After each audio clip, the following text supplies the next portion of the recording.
um, and we're live. We're Welcome, live. welcome, Jerry. Welcome to the channel again. And Thank you. hope you've been great. How's the weather going in your area?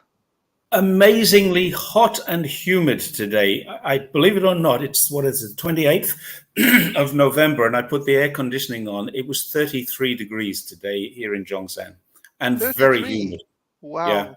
that's very At, rare. That's very unusual. It's at this usually time around of this year. time of year, 23 is okay, 25 occasionally creeps up to 27, but it's going to get cool soon, they tell us. But 33 today. Yeah, it seems unusual, really. Is this the first time it's been this hot in around this time of year? It occasionally creeps up, but sometimes I remember a day in December. It was a week or so before Christmas a few years ago, where it was in the 30s then as well. But it does. It's not common. It's certainly maybe two times or three times in my time here. To have this kind of weather, but apparently the forecast is that the cold air is coming in 2 days' time. So by the night of the 29th, we'll start to feel it getting cooler. I can't wait. Great, excellent, excellent. Mm. I'm in London this week, and surprisingly, it's quite warm. We're having a very warm November unusually, and it's pretty sunny today. But I'm sure north of England is quite cold, but around in and around London seems to be very, very warm Mm. unusually. Um, I've no idea if it's blue skies. I haven't been outside all day. It's what is it? 7:15 in the evening, and I still haven't been outside. I got breakfast at 2 p.m. and I still haven't had lunch. So it's been that kind of a day oh, today. it's one of those busy days. All right Yeah. then, so let's get started. I'm not going to take too much time. Mm. Obviously, there's a lot of stories going around Western media about China lockdowns and protests. Yeah. And I just want to show you this picture actually. Let me quickly do a shared screen of.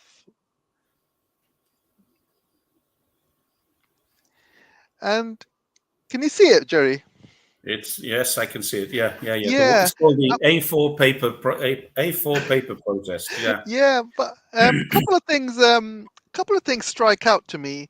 Number one, there doesn't seem to be many people, and I can probably count around a few hundred from that angle. yeah. And if you look at real protests that happens around the world, there was an anti-war protest that was going into Iraq. There was about 2 million people on the streets. You can see people for miles. Um, That was the one where 35 million people in 17 different countries came out. I think, but yeah, yeah, that's that right. was pretty extreme. To Yeah, compare that to this is quite unusual. This is not exactly. that. Is Yeah. this the best angle they can show? Just a few hundred people just doing this, and you Well, can see. Yeah, go on. Sorry. yeah, I've noticed this is a common trend throughout all of the media that I'm seeing. They're kind of they're wide angling out on things that are not protesters, and then when Yeah, you're looking at the protesters, they're zooming in on the journalist who's standing with a crowd of 20 or 30 people. And this is it's a common tactic. I remember being a police officer in central London back in the 1970s mm, and the early 80s, and things like the Brixton riots. They did it the opposite way there. They zoomed, they panned out so you could see the rioters, and then they showed individual police officers. It was completely the opposite, and it looked terrifying. You know, we were there in droves. There was thousands of us, but I remember my wife at the time. You know, she saw me on television, and she was horrified because it looked like I was standing alone, and there was about 2,000 protesters in front of me. I wasn't alone at all, but somehow they'd zoomed in on me, and it got onto the national news. And my wife saw this, and she was horrified. She phoned the police station. What's happening? Why is my husband there? And they said he's there with about 200 from this station or this division. It wasn't really that dangerous. I mean, there was a lot of danger involved in that, but it's just to show you that this is what they do. But it was the opposite way. Now they're panning in on the crowds, sorry, zooming in on the crowds and panning out to show other situations which are not really very threatening. So yeah, sure. just a little tactic. Yeah, so before we start, I want to kind of show you what I noticed. So this is Yeah. one picture on the BBC. It says the white paper revolution or Yeah. it's called the A4 revolution. Yeah. And it's A4 because it's an A4 sheet, white piece of paper. Mm. However, I don't know about you, Jerry, but I'm pretty sure this is not an A4, and I'm pretty sure this is not an A4. I'm pretty sure that is not an A4. That's the only A4 size paper I can see. Yeah. So, Some of them are foolscap, some of them are A3, some of them are just pieces of cardboard that they've cut out. I don't know. I have a theory about this, AJ, and you may think this is conspiratorial, but I have a theory about this. go The on. three worst hit areas for these protests are the cities of Chengdu, Yep. Shanghai, and Guangzhou. All three of those cities have American consulates, or not embassies, but consul premises in those three cities. So what I think is happening here, what I think we're looking at is a color revolution, the color this year being white. And they're going through something. This is prepared, pre-planned, pre-organized, and there would have been a code word, and they needed to have something that said, this is the start. This is the catalyst. We need to have a catalyst. And they've got the catalyst in what I've just been on a live stream, which was called The Perfect Storm. We have the Foxconn protests. We have Yep. the Urumqi deaths, which is tragedy. We have COVID lockdowns at the biggest they've been since January, February 2020. And now we've got in several different cities people who have adopted the same strategy, white paper. They've adopted the A4. They've called it the A4 paper protest. And to me, this sounds like this all smacks of pre-organized. This is probably something that was going on several years ago inside the American consulates and embassy to organize for a future date when the circumstances arose to fit this kind of color revolution. And there's no one out there calling, and not no one, there are very few people out there calling for removal of Xi Jinping. Now, and let's put this into a perspective.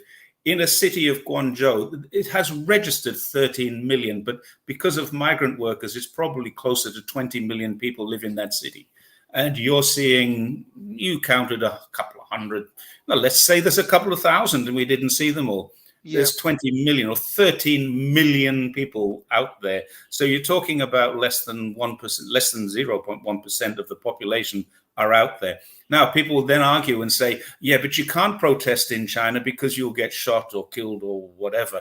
And I think that's the most ridiculous statement, because this is all over world news. People are protesting, and people protest in China on a daily basis. Tsinghua University, I don't know if you know who Nuri Vatashi is. He's a very well worthwhile following journalist in Hong Kong. And he protested in Hong Kong at the beginning of the Hong Kong protests. He protested for the reasons that developed into the pro-democracy riots. And then he saw that this is wrong. He's an intelligent man, obviously. And he saw this is wrong. This is not what we're protesting about. The protests were about something entirely different, and it got twisted and turned into this color revolution. And he's now very anti that pro-democracy movement in Hong Kong. He discovered a little thing that Tsinghua University had done, which says that there are on average 490 protests in China every day. Not every week, not every month, every day. 490 protests take place in China every day. So people do protest all the time. So this is, these words. There we go. 20 to 30 people actually protesting. Yeah, a lot of people are out there just having a look, and they've got their cameras out, and you see them in the background. And I think they're calling it a student movement, and I would suggest that's a lie. It's not a mistake. It's not an error. It's not a misinterpretation. And the reason I say that's a lie is because if your city or town is in COVID restrictions, your schools, your universities, and your high schools all go to in-loop management. So closed loop management. Kids aren't coming home. So if you're a private teacher at the weekend, you're getting the weekends off. And I know this because many of my friends do. They work weekends, they work part-time as teachers. It's all illegal stuff, but they do it. And they're not getting their students these weeks because students are locked in their schools because we have COVID in the city. So the schools have gone into that situation. The universities and high schools do that. Kindergarten and primary school go to home learning. So this is not a student-led revolution. So we can just put that one to one side as well. Okay, and you're 100% right, Jerry. And it does sound like some sort of color revolution going on because I don't think it's a coincidence that the Taiwanese government lost a lot of votes just a day before this all happened. And I don't think it's a coincidence that you see a lot of messages where organizers are calling Beijing Beiping or something, and only the I Taiwanese just call of only the I Taiwanese just call mentioned that on Beijing the that. I saw that. I mentioned that on the previous live Yeah, stream I was and I, on. I just Yeah. think that there is a huge amount of Taiwanese people in China, obviously, and we're talking about the numbers that are normally protesting, with let's say thousands, for Mm. example. And y- yesterday, when the DPP party lost his midterms, and you had the leader quitting, and today you have all of these so-called people marching up against the government, and people Yeah. are calling it Bei Beiping rather than Everything. Beijing, and they're Yeah. organizing it using Telegram. And I mean, Chinese people do not organize these using Telegram. The Telegram is something that the Western people use, or people from Taiwan use, or Correct. maybe people from Hong Now, Kong even. you may have stumbled onto something there, but to be honest, I'm not in agreement with you. And the reason I'm not in agreement with you, and we could probably add it to the perfect storm that we have as part of the mix, but it's not the reason. I think she resigned as head of the party, and she's remaining president. So that didn't change very much in terms of the DPP's control over politics. It did change much in terms of their control over local politics, Sure, because sure. this was basically a mayoral election for Yep. the mayoral cities, and so there's a couple of things there. The other thing, yes, there are some Taiwanese people, but I don't think they're Taiwanese. I think they're foreigners, because the Taiwanese people who live and work, and I know many of them here in Zhongshan. There's a lot of Taiwanese here because this is actually the hometown of Sun Zhongshan. That's why it's called Zhongshan. So Yep. Sun Yat-sen, the leader of the revolutionary process that destroyed the Qing, didn't destroy the Qing. They took over from the Qing, and you see his face above the presidential palaces and stuff in both countries. Sun Yat-sen, Sun Zhongshan, same person, that was the leader of the KMT. Now, because of his connection with Zhongshan, many Taiwanese people here, they don't call it Beiping. They call it Beijing because they know how to speak in Mandarin. They also are not people who would like to change the status quo. They are very much of the status quo. They don't want independence. They don't want to be part of China. They love what they've got. Those people who are Taiwanese are not protesting here. These are people who maybe worked in Taiwan, have come over here, but they're not. I don't think they will be Taiwanese people making this happen. I think this is coming from a different source altogether. Yeah. And I personally think, and it's very difficult to prove this, of course, but it's just my own personal opinion, this was organized many years ago. This has to happen when the perfect storm happens. Now, it's a coincidence, or is it a coincidence? Did the Foxconn thing happen by accident at this time? I hope to hell that the Urumqi thing happened by accident, because if that was a deliberate catalyst to starting protests, that's an act of terrorism. And both of those things are completely separate and independent. They're on Yep. opposite sides of a very large country. And I've been to both areas. I haven't been to Zhengzhou city, but I've been in the area. It's very, very poor. And I've been into the Urumqi several times, as you know. So these two things may have happened quite in isolation, but at the same time as COVID is running rampant around the city. This is the perfect storm that they needed. in order to move this into a color revolution, to say, let's get people's support. You only need a few hundred agitators in every city to get the support going when you've got a series of conditions that, and they are very tough lockdowns. People are complaining, and quite rightly so. There's a lot of stuff to complain about when you get locked down. I've been locked down. I know it's not nice. You don't want to be locked in your house for 1 week, 2 weeks, or until they say it's okay to leave. I was in quarantine once as well. You know, you've got 14 days quarantine. You get over Yep. that.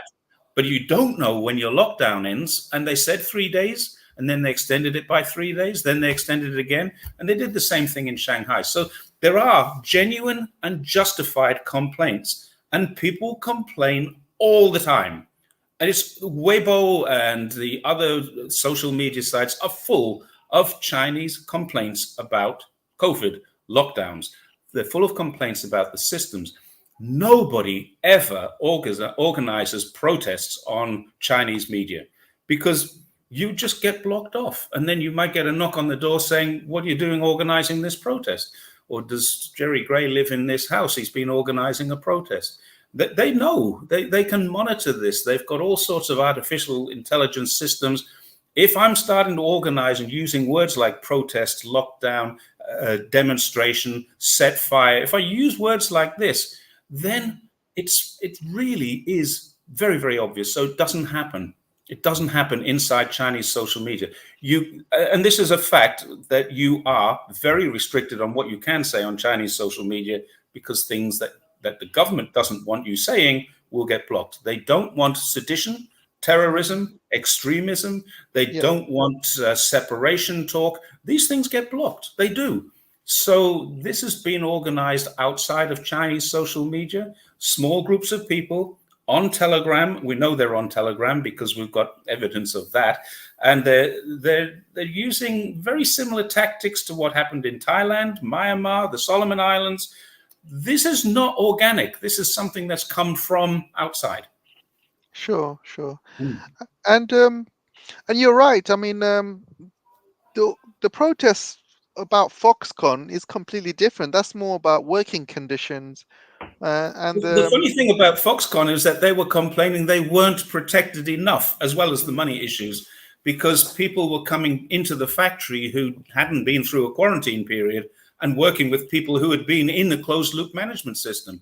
So the people were saying, this is not safe for us. They're coming from outside and they're living in our dormitory and eating in our canteens and working in our factory lines. This is not, that was part of it. The people were complaining that the restrictions weren't enough on the new people coming in. Right. And the story is about the BBC reporter getting arrested. Ed Lawrence, First of all, Jerry, I thought the BBC were banned in China, if I remember a few years ago when they got banned. The BBC did get banned in China. They got banned as a kind of retaliatory action for CGTN UK being banned. Now CGTN Europe still operates in London. I know that because they made a documentary about my wife and I just a short while ago. So CGTN are still active in the UK, and BBC have their reporters here. But when BBC got banned, it wasn't their office or their reporters. It was their transmissions. So BBC is no longer shown in any media form here in China unless you've got a VPN to see it. But the BBC reporters are still there. I mean, I remember John Sudworth, who was reporting lots of fake news about China. He ran off to Taiwan. And but you still have other reporters there, BBC ones. John Sudworth was skulked off in the middle of the night with his family. Well, and, don't blame him taking his family out. And he talked about threats. And there probably were some threats because people were just downright fed up with him telling lies. Stephen McDonnell is another one, same kind of guy. Ed Lawrence, I've had dealings with on Twitter. Ed Lawrence was the guy who got arrested last night. We've had some crosswords on Twitter. He and I will never agree on anything. I've been to Xinjiang. He's been to Xinjiang. I went to Xinjiang as basically a tourist. I cycled through the entire region, spent several weeks there twice. I've been there several more times, but on bikes twice. And consequently, his and my impressions of Xinjiang are very, very different. he does, and I understand this. People who go there with journalistic intent will get some kind of supervision, monitoring. They'll need passes, and they have a different life to the way I travel through Xinjiang. I would suggest if he ever wanted to go to Xinjiang that he goes there as a tourist rather than as a journalist. Then he'd see the real Xinjiang then. Yeah, that's right. But he's doing it as part of his job, as part of a narrative, to sell a narrative, isn't he? Yeah, Even yeah. even if he sees the truth, he's not going to report it because his bosses are going to say, "Look, you're in China. I want you to make a story about this, make a story about that. I want you to blow up this protest story as much as you can. Get yourself arrested. Get yourself on the I news." wonder if that was the case. I mean, it's pretty hard to be honest. It's very hard to get yourself arrested in China. Mm. So He must I have done want. something major. So, like, Well, I don't know what he did, and I'm waiting to see the wash up of this, because I'm fairly certain that the Ministry of Foreign Affairs will deal with this in their upcoming. They have daily briefings. I'm quite certain that this will be dealt with. Now, the problem about this is that Chinese media won't report on what happened to Ed Lawrence, because in Chinese media there are no protests. They don't exist. I talked to my wife this morning. I said, I'm going to be really busy today. I've got this, and this. I've been tasked with this and this. I've written an article, made a video, done a live stream. This is my second live stream in the last 2 hours. When I'm finished here, I'm going to have a glass of wine and relax. But I talked to my wife, and I said, I'm going to be really busy today. She said, oh, what with? And I said, oh, I didn't want to put the word protest in WeChat. I said, if you don't know, I'll tell you when we're chatting later on. And she said, oh, what is it? What is it? I said, well, there's been protests around China. Really? She didn't know. And she's a follower of Chinese news. She's using Chinese social media, and she wasn't aware. She talked to her cousin, and her cousin was aware and showed her a couple of pictures, but they're now gone off social media. sure. So, what do you think about the truths coming out that these protesters are coming out of Hong Kong, and the same people who are leading the protests in Hong Kong are now in China doing the same thing? Well, if they are, they'll get caught. Simple as that. It really is that simple. The police will catch them. We do live in a surveillance state. There's no question about that. I mean, I have no problem with it. I'm quite comfortable with it. The police has facial recognition of everybody that goes around the streets, even wearing masks. They've got enough. They can identify many of these people. So I don't think it's going to take long for them to identify.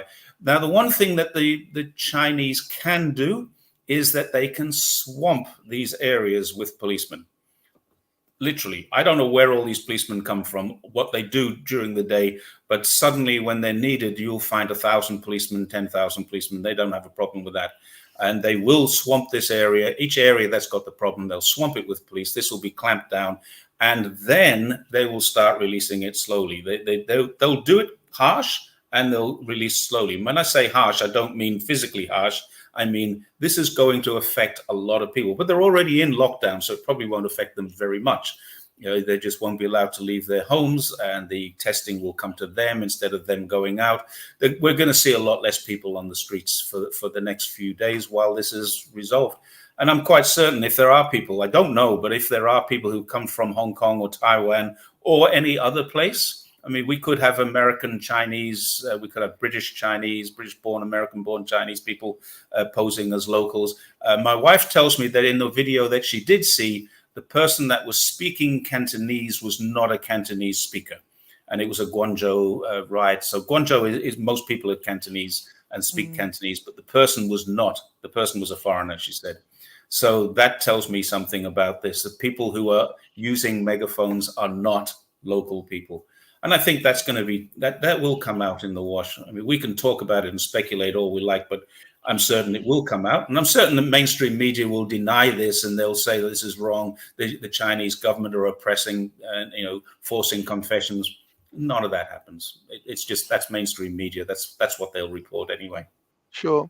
And also, what do you think about the fact that the West is using these protests in China to cover up their own protests? Because I'm seeing a lot of protests in Belgium, in Spain, in Italy, in France, and police are getting attacked there, shops are being broken into. Yeah. I mean, those are real protests. I mean, it seems like they are just using China as a cover to cover all of these other stuff that's happening at Pretty home. much everything you see and read about China is exactly that. It's a deflection. You know, it's the, oh, look at that, a squirrel type of thing. So yeah, the Taiwanese election results were devastating results for the DPP, and you know, oh, look at that, there's something else we can talk about.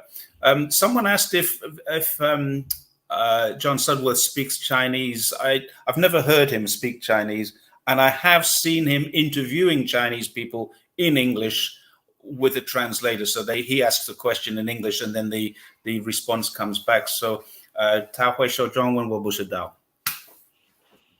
That's if he speaks Chinese, I don't know. I think I have heard him speak Chinese because he has been living in China for a long time. I think over 10 years, I heard. Well, I've been living here 18 years, and if I was working on the BBC, I probably wouldn't want to expose my low level of Chinese. But I can certainly communicate and ask questions in Chinese and Sure. understand most of the answers. But I mean, my level is quite functional. I wouldn't want to get in, like the conversation we're having now, I wouldn't have in Chinese. But if I want to go to get directions to how to get to the railway station, if I want to go order food in a restaurant, catch a taxi and go to a different location, I have no problem with any of that. But he may be the same as me functionally. He may be fluent and just choose not to use it. So I don't know. Okay, sure. So let's move on, really. What do you think the government will do? I mean, obviously they're going to crack down on the protesters, but is the government going to relax any rules or restrictions?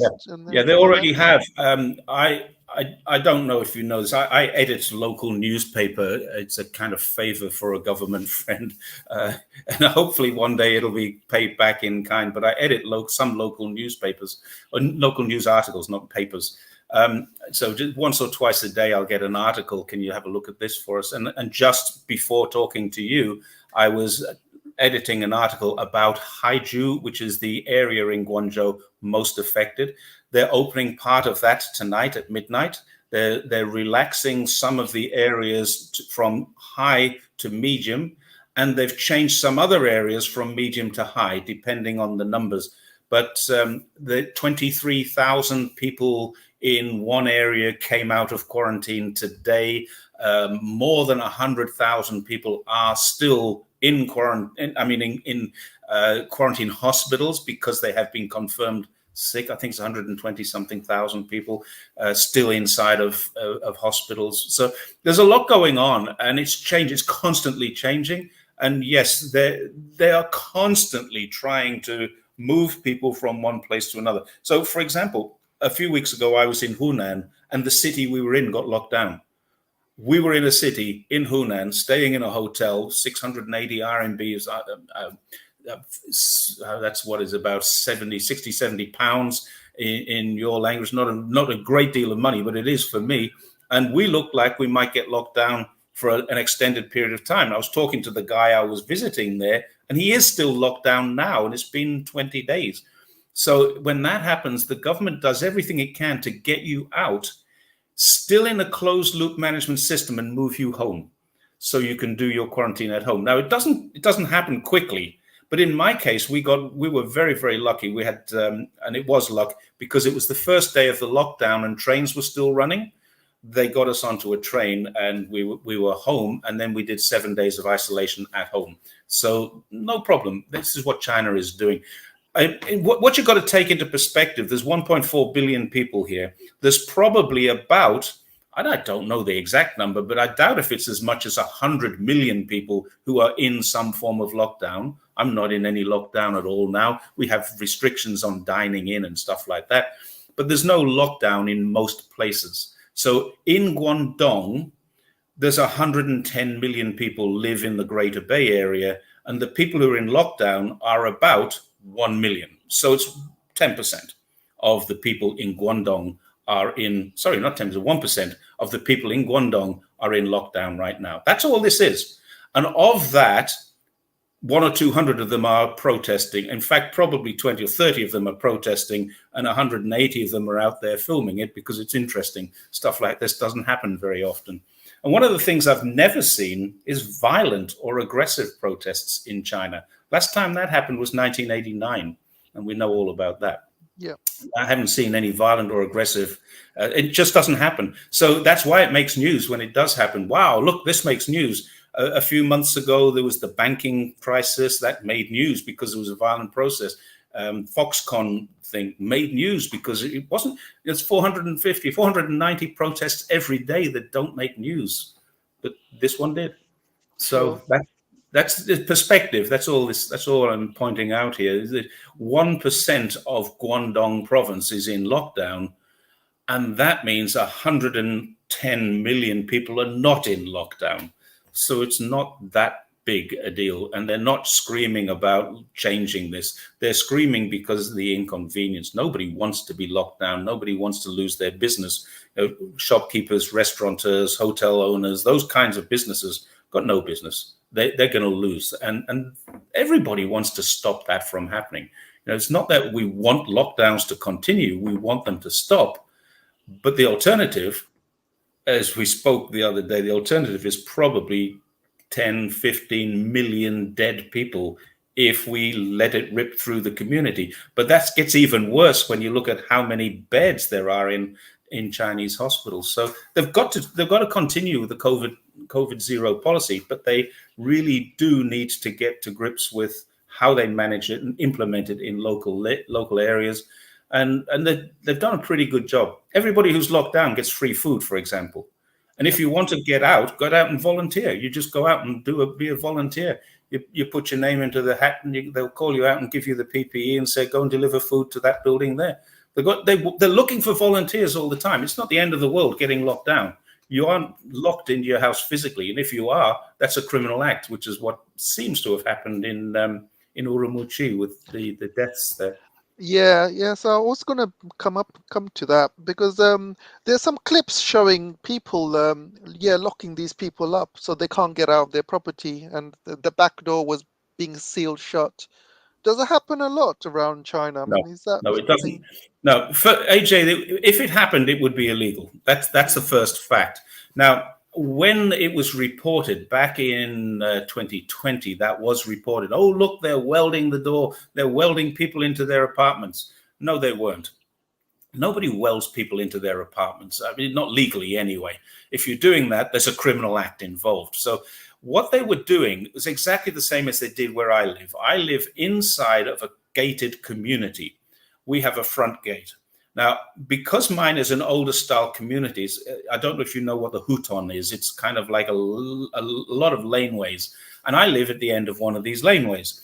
To get out of my place, I go through the main village gate. But there are 12 other places that I can go through. And one of them is the other side. There's an east and west main gate. So I've got these two main gates that I can go through, but I've got 12 other gates that I can cycle my bike or walk through.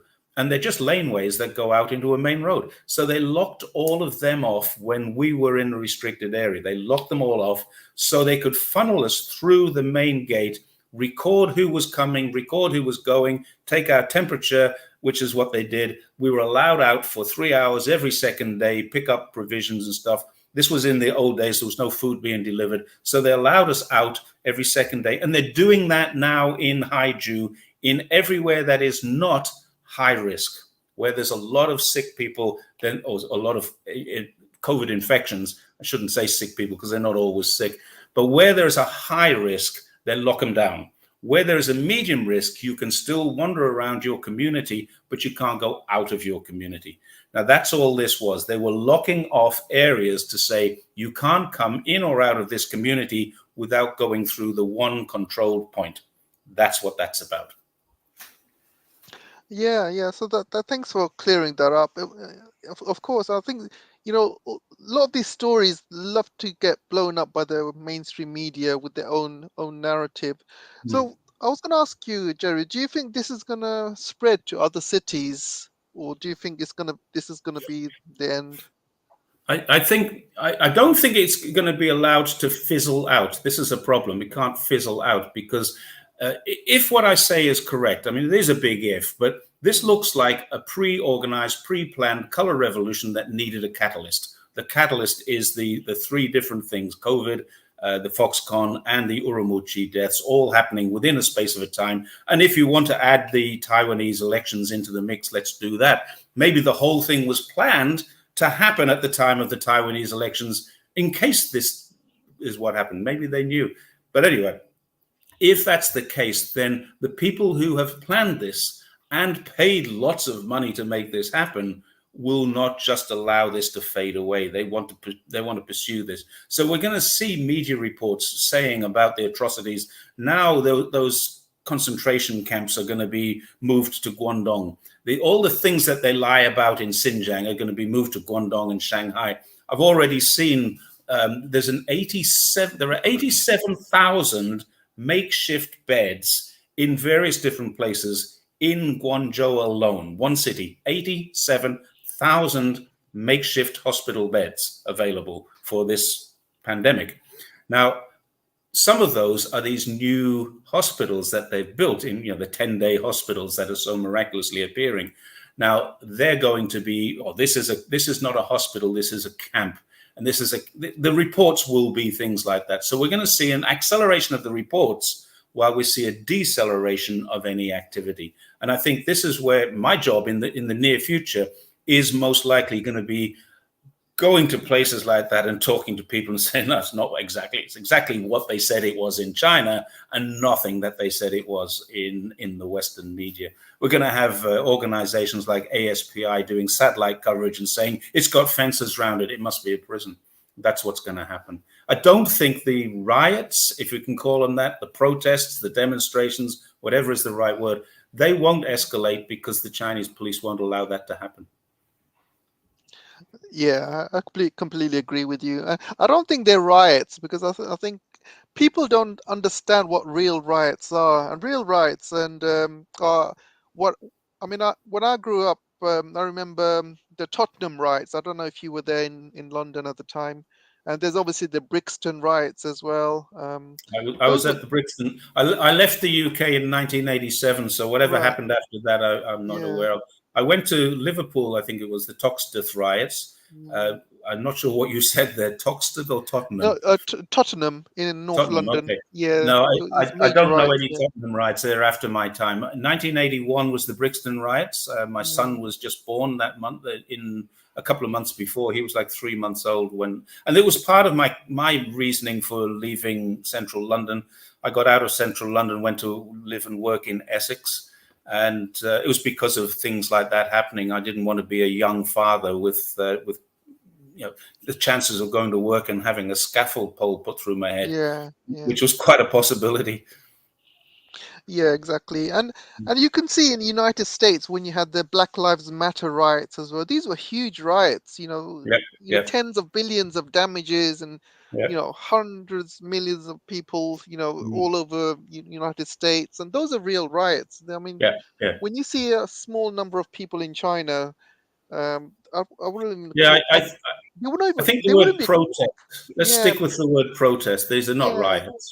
Yeah, that's right. A protest. I mean, I wouldn't even call it a big protest. I mean, like I said, if you look at the numbers, it is when you have a city of 30 million and you have a couple of thousand protesters outside. That's not real protests, is it? I mean, that's just. I mean, if you have in London, we have every day we have protests in London. We have. I used to march with them down Piccadilly or to Hyde Park Corner and play. I used to march with them all the time. It was a regular thing. There's another public order event on the weekend. Weekends used to get cancelled. I spent 10 years in the police, and I've seen and done all of those things. I've actually, interestingly, I was a policeman on some of these protests with people like George Galloway, who I now consider a friend, which is interesting. We were on opposite sides of the fence at the time. Yeah, I might have once kicked him in the head, if I had a chance. Like I said, this happens almost on a daily basis. But I think it's big news in the West because they don't see protests in China. It's not really it doesn't really happen in China that much. So when it happens, it's really major news for the mainstream media. They think, oh my God, Yeah. this is a huge color revolution, which isn't really. I No, think it's not. people have to put it in perspective. It really needs to be taken into perspective. There's 1.4 million, a billion people here in China, and what you're seeing in three different cities, Chengdu, Shanghai, and Guangzhou, three cities that all have had or have a United States diplomatic premises. We're seeing signs of a color revolution happening here. And in all honesty, although I hate to say this, I'm quite enjoying watching the process because it's the closest I've ever been to one. And it really, when I say enjoying, that's not the right word, I know, but I'm intrigued by the process and I'm seeing it happening in real time. And it was this morning I got up and looked at the news and this is not organic. That was my first thought. There's nothing organic about this. This is not about COVID, and it's not about Xi Jinping. They're trying to make it about that, but this is about other stuff. Most of the people who are protesting say they're protesting about what happened in Urumqi, and then you start hearing two or three people in strange accents shouting about replacing Xi Jinping.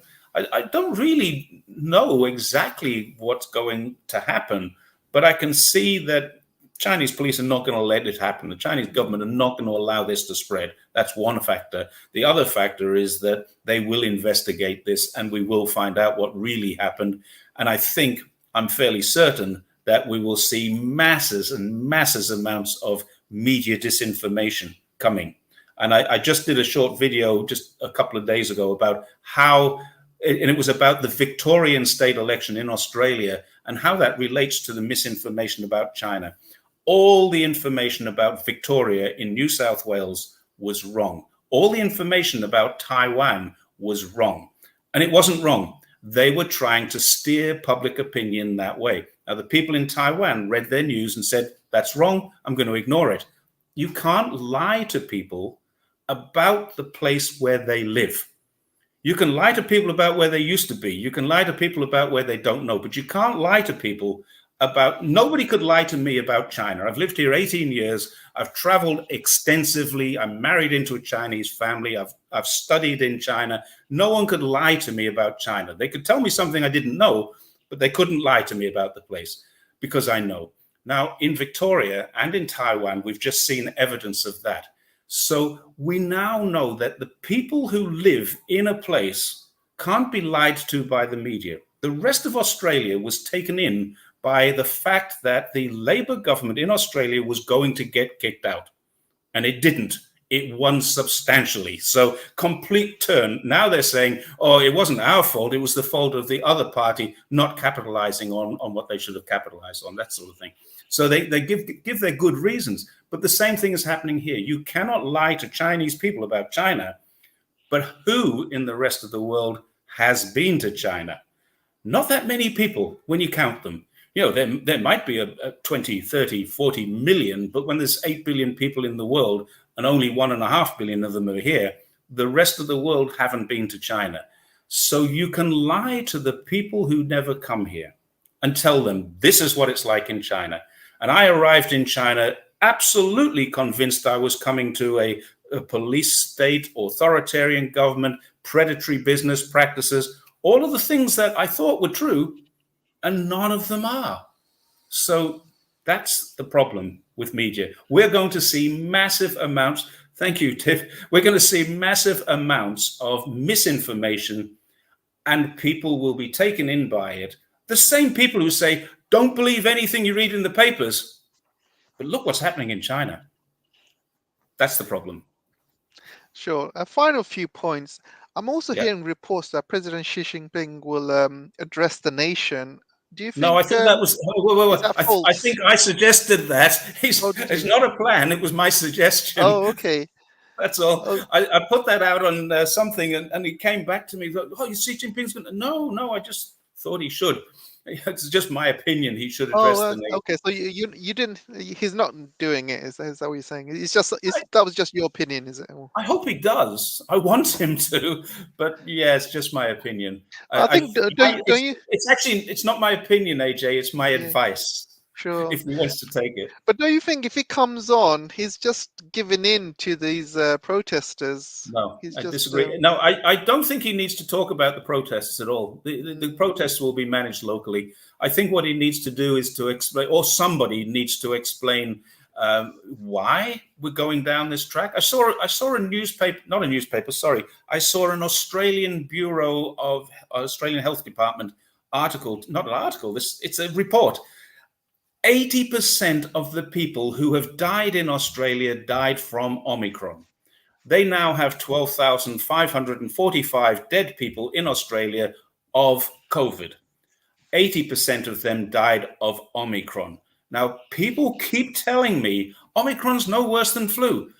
If it's no worse than flu, why are 3,000 people a week still dying in America? And why are people still dying every single day in Australia? Because flu does not kill that many people. So that's why I think he needs to get onto mm, the television and say to China, we have to keep going. You have to keep putting up with this, because the alternative is this. These are facts. This is not an opinion. These are facts. People will say, oh, it's just like flu. It's no worse than flu. Bullshit. It is worse than flu for very few people, but enough. 1% of people, 2% of people. What's an acceptable amount of people who can die? That's the problem. And the answer to that question is 0% of people is acceptable to allow them to die. And that's the reason COVID zero needs to continue. But they definitely do need to have better locally managed, implemented systems and strategies. That's the big problem in China.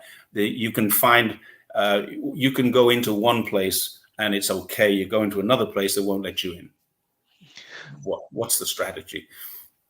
sure. I do agree with you, Jerry, but I still have doubts. I mean, we all know that viruses always mutate. I mean, Mm. the question on everyone's mind is when will these lockdowns end? They can't go on forever, right? There has to be I an agree. end goal. There has to be an end goal. There has to be light at the end of Three, the tunnel.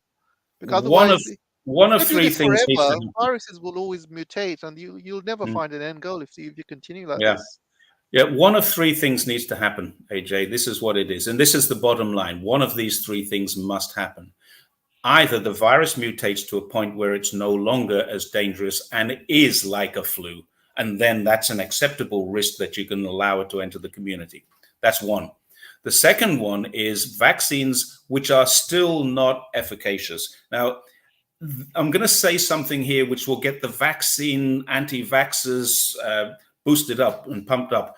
More people are dying who have taken the vaccine than who haven't taken the vaccine. That's a fact.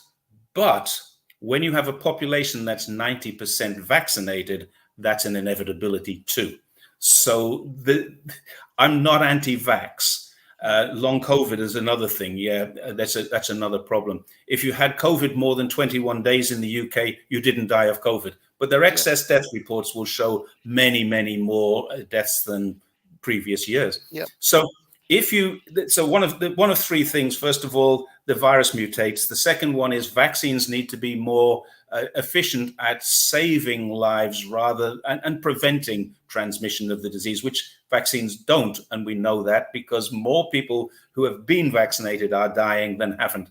And this is in Australia. Now, the thing is, in Australia, more than 90% vaccination rate was taken up because they mandated it. They won't mandate in China. Now, a lot of people are saying to me, they should mandate it. Who wants to hold their grandmother down while she has this mandated vaccine? I wouldn't want to be doing that to my grandmother. Would you? And that's a simple question. Now, the third thing is therapeutics. Therapeutics, they are working very hard on different kinds of therapeutics. So one of these three things needs to change. The virus mutates into a less dangerous form. We have better vaccines, which they are working on now, or we have better therapeutics that make sure that when this vaccine does hit us, we can kill it. Like we can in China, you can kill the common cold quite quickly with a medicine, a local traditional medicine called Ganmaoling. It doesn't kill the cold, but it does take away all the symptoms for about 4 or 5 hours. And it's just like a tea drink. 4 or 5 hours later, Just have another one of those. And then you're back to normal again for another 4 or 5 hours. And you can sleep well with a common cold, which I couldn't when I was in the UK or in Australia, but can in China because I've discovered this thing called gamouli. So that's what we need.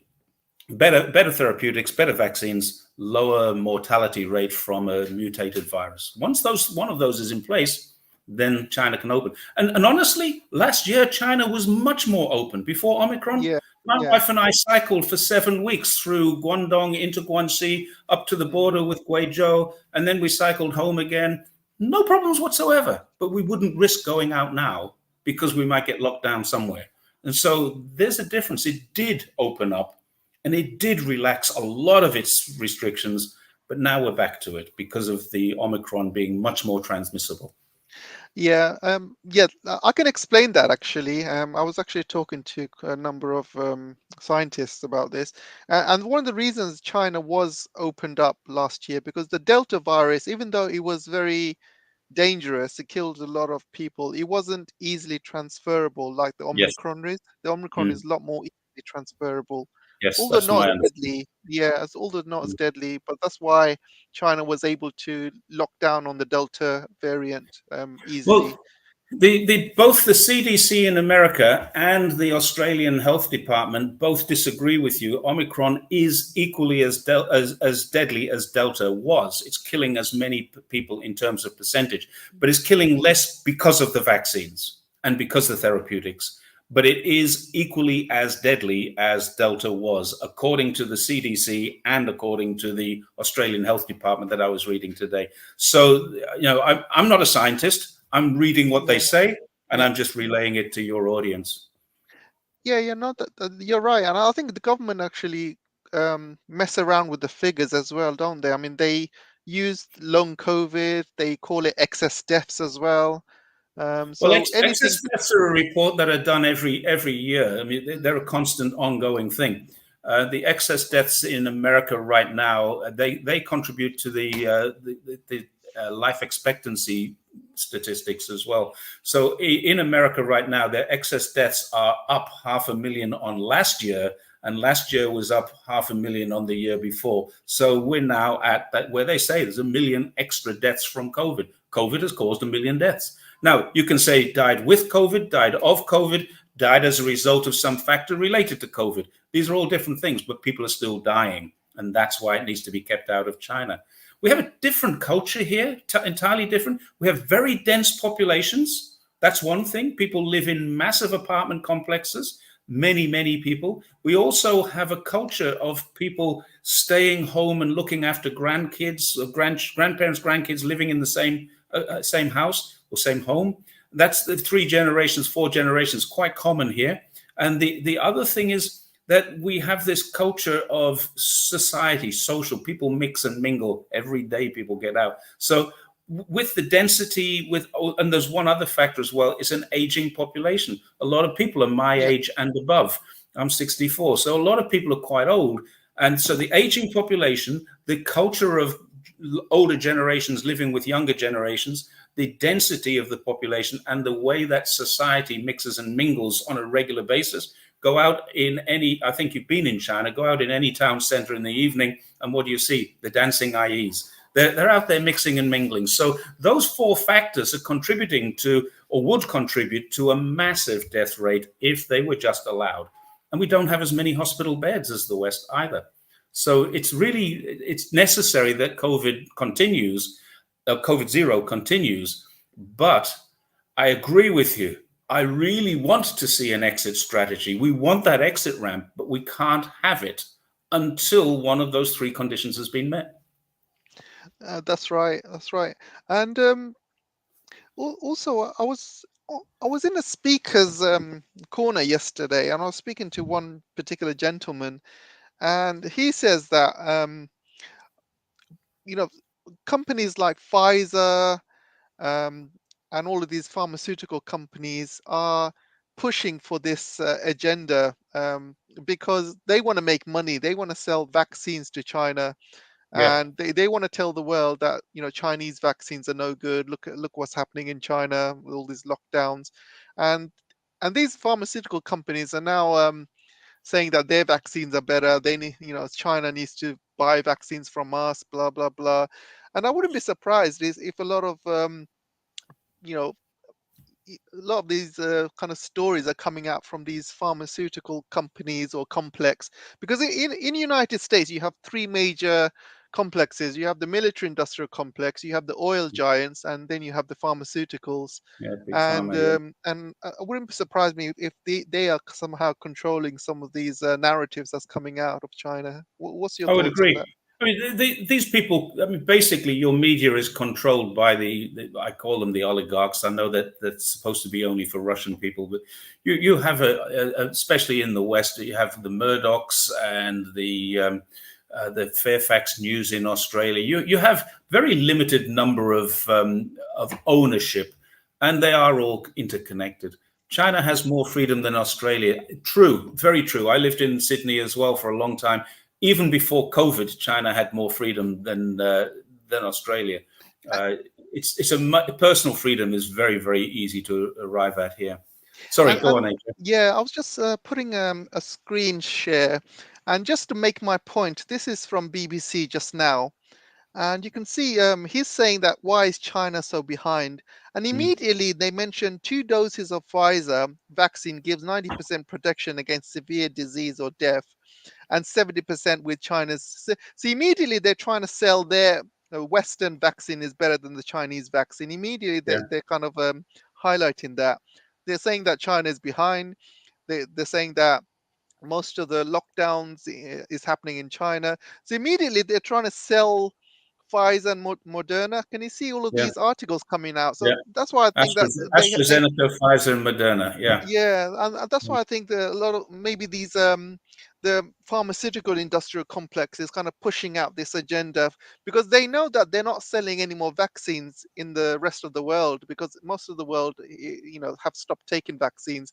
But they know China is a massive market for them, because mm, China is the only place that's locked down at the moment in the world, and you have a 1.4 1.5 billion people. So they see that as a huge market, and you can see immediately they're trying to sell their product, saying that we're better than the Chinese. I mean, mm. you can see the narrative that they're kind of they're trying to say. Yeah. Yeah. I mean, the thing that I love about China is that it will not allow this to occur. China will look at these vaccines, and I'm quite certain that they're looking at them. They're saying, okay, let's have a look at the testing. And if the testing is not done to proper satisfaction, then they're not going to allow it into the country. And that's my understanding of these mRNA vaccines, is that they are considered experimental.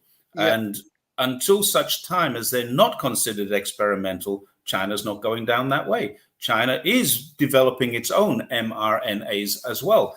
But they do this. China does this from a state-owned enterprise or some pharmaceutical holding companies, and they do it for the benefit of China. They don't do it for the benefit of their shareholders. This is the big difference between Chinese medicine and Western medicine. I mean, a great example, Lee Barrett, who was quite a famous vlogger, he lived in China for many years, he got cancer and got completely treated, radiotherapy, chemotherapy, a very extended operation. He had a scar which extended all the way down his side, and the whole thing cost him 120,000 RMB. So you're talking about $10,000, oh, £10,000. that's You know, very cheap for cancer yeah, treatment. yeah, Yeah, and that's the beauty of being in. I mean, it's because hospitals make a profit. I don't think there's any doubt about that. But they make a reasonable profit based on services that they offer, and they can offer you more services and get more profit. But it's not. It doesn't work that way in China. I'm sure there are some doctors who do, but nowadays it's a very, very efficient system. You walk into a hospital, you get seen on the same day. You don't have to wait 12 hours, 14 hours, 17 hours. You just walk into the hospital. It might be 20 minutes, 30 minutes, and you're in a doctor's room. I mean, it's a totally different environment, culturally very different. It's not as private as it is in the West. If I need to get an injection in my butt, they just do it in the injection room there with 20 other people there. Drop your trousers, in it goes. And that's what they do. It's just a different, and it's culturally different, and it's kind of fun, to be honest. But it's a little unnerving, but it's not done for corporate profit. It's not done for shareholders or dividends. There's no corporate lobbying. It's the opposite way. The government says, if you want to we have this kind of pharmaceutical benefit scheme, I guess you call it. You want to put your medicine onto our list, you've got to bring that price down. Insulin costs 9 RMB a shot, where it's $100 in the US or $200 in some places. This kind of thing, 9 RMB for insulin, people need that every day, so they keep the price right down. That's the kind of thing we're talking about here in China. And if you have COVID, everything is free. Everything is free. I talked about this on the weekend in another live stream I did. There's a great story of an 80-year-old man who got a double lung transplant for free because he was dying of COVID. Somebody else who had died of something else was able to donate their lungs, and he survived and left the hospital with his wife. And I don't know how long he would live after that. He's 80 years old already, but maybe he's got another 10, 12, 20 years. Who knows? But he's now got a new lease of life with completely free of charge, because China has said we're not going to let anyone die that we don't need to allow to die. That's what they're doing. That's amazing. Being authoritarian, isn't it? Yeah. I was also going to bring up this point by Nomi. The nano vaccines in the West, they're not really a cure for COVID. They're more what you call a workaround. And that's what they are. They just workarounds. They're not fixing COVID. They're not really giving you an My antibody understanding boost. is there's no vaccine is a cure for COVID at the moment. There's no vaccine as a cure. There is no cure for COVID right now. What that is, your body fights it. You get the immunity like a flu. Yep. And the vaccine helps prevent you getting it, and it helps preventing the symptoms, if you do get it, being from as bad as they would have been if you didn't have it. That's my understanding. And I don't really want to get too deep into the epidemiology side of it. I'm not an epidemiologist. Side effects from the vaccination of Chinese, I have never heard of any, but that doesn't mean there aren't any. If there are, maybe they would be suppressed. I don't know, but I've never heard of any. I've heard of people who fainted and stuff like that, but this is probably as a result of someone coming at them with a needle. I've had 3 vaccines. My wife's had 3 vaccines. My 78-year-old brother-in-law has had 3 vaccines. My mother and father-in-law have had 3 vaccines. They're in their 80s. Everyone I know has chosen to be vaccinated. You don't have to be, but everyone I know is. And my wife was one of the last. In fact, rather interestingly, she was working in a hospital, and they said to her, "Do you want to get a vaccine?" And she said, "I'd rather do it when I'm at home, just in case there's any problems." And she was working 6 months in this hospital in another city. And they said, "Oh, okay." So she continued working in a hospital for 6 months without a vaccine, came home, got it done, had no problems. So she was more than almost a year behind me getting the vaccine. I'd had my double shots and my booster before she got her first one. Yes, I agree. Western pharmaceutical companies are evil. Yes, let's not dwell on the Western pharmaceutical companies. They are evil. Yeah. Yeah. Simple. I mean, it was all about money, Jerry. I mean, during COVID, you've seen, Western countries which were hoarding COVID vaccines to poorer countries. They would not sell it to them. They would not deliver it to them. And when they didn't need it, they were selling them at like ridiculous prices. They were increasing the And prices then like 10 I think times or something. wasn't there a story of an African country that refused to accept them because they were past the use-by date? Yeah. Yeah. Actually, I want to go on. I think. Oh, Baolin Ma. I think Baolin made another comment that it's good that the vaccines aren't mandatory. Let me put it into a different perspective. Vaccines are not mandatory. Yeah, there it is. Vaccines are not compulsory in China. But if you are, for example, a bus driver and you don't take the vaccine, you're not allowed to drive a bus anymore, but you don't lose your job. They'll give you a job somewhere else where you'd probably earn less money. You might be sweeping the yard or something. So most people say, "Oh, I better get the vaccine and keep my good salary and my bonuses and whatever else." So they got pretty strict about it. And there was a lot of, I would describe it as coercion. They really did push hard for people to get vaccines. and it wasn't mandatory. But you don't need, if you, for me, I don't have a job, I don't have an employer.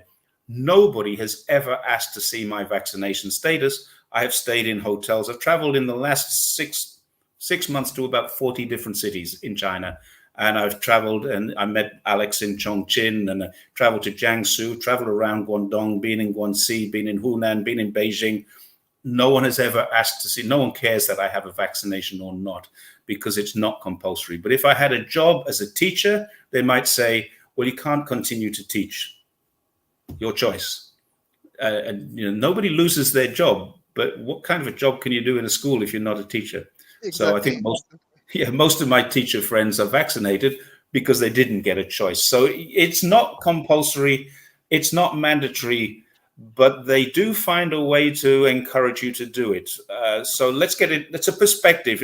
People say that I only talk positive things about China. The truth is, they made it everything except mandatory, but they haven't made it mandatory. I don't need to have one. My brother-in-law, who's 78, doesn't need to have one. And if they made it mandatory, I think he wanted to have it anyway, but I think if he said, no, I'm not going to have it, and they made it mandatory, what would they do? Would they pin him to the ground and stick a needle in him because he didn't want it? I don't know what would happen. I've never heard of anyone being forced to take it, which kind of throws water on the old authoritarian story as well, doesn't it? Yeah, that's right. That's right. Yeah. So let's end it there, Jerry. We've just gone over 1 hour. I think Oh, that's wow. perfect time to end it. Yeah. I really appreciate your insight into China. I really love the way you talk about China, and you speak about facts and figures.